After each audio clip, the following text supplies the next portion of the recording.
Sorry, something went wrong, Instagram glitch fixed now.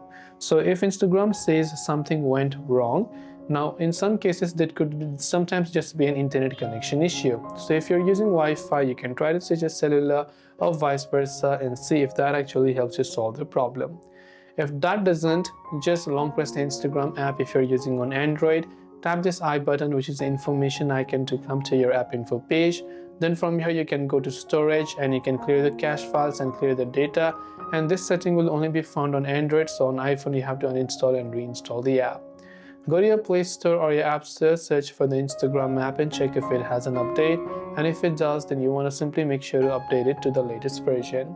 And basically, if none of these are helping, then what you can do is basically you can go ahead and then see if Instagram's servers are down, because sometimes Instagram's server could be down. So I'll just go ahead and then type in Instagram server status, and normally we'll find the result from downdetected.net and make sure that it's not facing any type of outages.